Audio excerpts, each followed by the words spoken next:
Hey, do you have a charger? Of course I got a charger. Here you go. Nah, I need a charger for my iPhone. Oh, you have an iPhone? I don't know what to do, man. I don't have an iPhone charger. Well, I don't know what you want me to do. It's gonna die.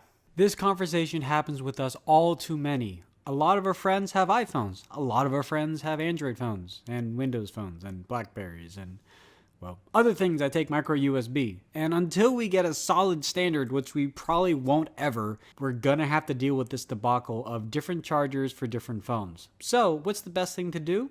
Get a charger that does both. This is the Tilt Flip Duo.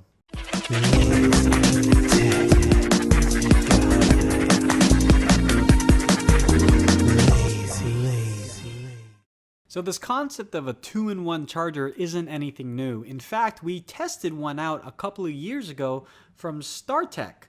And this actually went from a micro USB to the 30-pin for the iPhone 4S and things like that, and earlier than that. And then it went to your standard micro USB. So what the Tilt Flip Duo does, it goes from the Lightning connector to a micro USB. But that's not all. This actually has a reversible USB. That means you don't have to worry about plugging it in upside down or right side up. You just plug it in. So in theory, that sounds awesome. But in practice, how good is it? Let's take a look. So the nice thing about the Tilt Flip Duo cable is that it has one of those flat, tangle-free constructions. So the idea is no matter how much you jumble it up and everything, it's always going to be able to be flattened very, very easily. And as I mentioned, on one end of it, it has both the micro USB as well as the Lightning connection.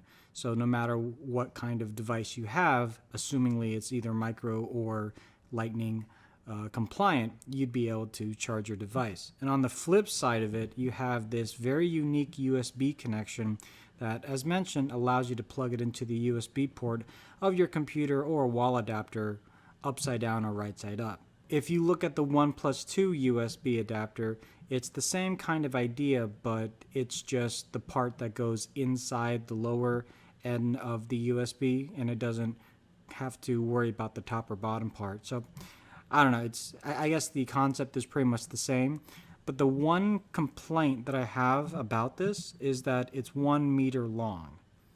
1 meter. Now, if you're an iOS user, that's not unusual. If memory serves, 1 meter is the standard length that you'll get when you buy an iPhone or an iPad, something like that.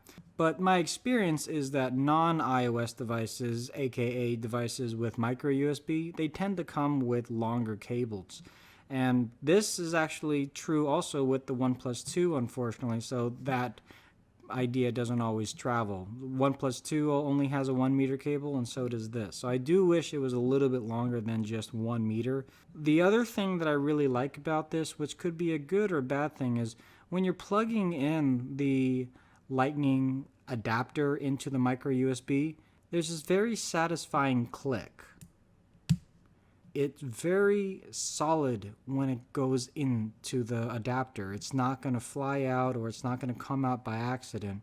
And then just to minimize this, I guess, attachment, you can just taper it down so it chokes up a little bit more so it's not sticking out so much. And then plug that into your iPad or iPhone. Then when you need to use it with your Android or Windows phone, just unplug it. And voila, there you go. This part of the adapter, I'm not quite sure how much longer it's going to be able to withstand the plugging and unplugging continuously. I'm assuming you wouldn't be unplugging and replugging every single day multiple times in a day, so hopefully that would last a little bit longer. And the fact that this is a flat cable won't get frayed internally as we've seen with other cables in the past. But that was just one thing that I noticed with the StarTech cable that we reviewed a few years ago. Over time, the connection between the micro USB and the Apple adapter, it started to come undone. So unfortunately, we really don't have a method to test this over the course of 6 months, unless you want to wait for this video 6 months from now. But at least for right now, this cable seems to be very solid, although it is very small. plugging it in to your computer or to a wall adapter, it's actually pretty cool. Now, the idea of plugging in a USB upside down or right side up is it's less hassle. And that's the idea of USB Type-C as well as Lightning. It's just less hassle. You just plug it in, you don't have to think about it. And honestly, it's less hassle. I mean, yeah, you do have to make sure that you've got everything lined up, but you don't have to worry about, oh, is it upside down or right side up? I mean, this is kind of trivial stuff, really, but this is kind of the way that things are going. I mean, at least I hope so. I honestly don't know why in USB ports we have this little thing sticking out. I mean, I do know why, but I don't know why the construction continues to be this kind of method of construction. I really do like the 1+2 construction, where it's just a flat piece that goes inside and it's not this huge housing.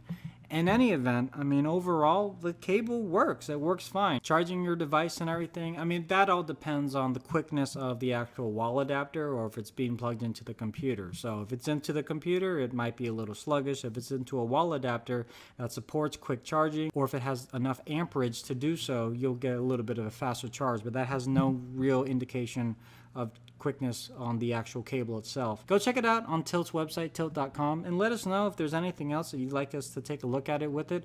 But overall, seems to be pretty good.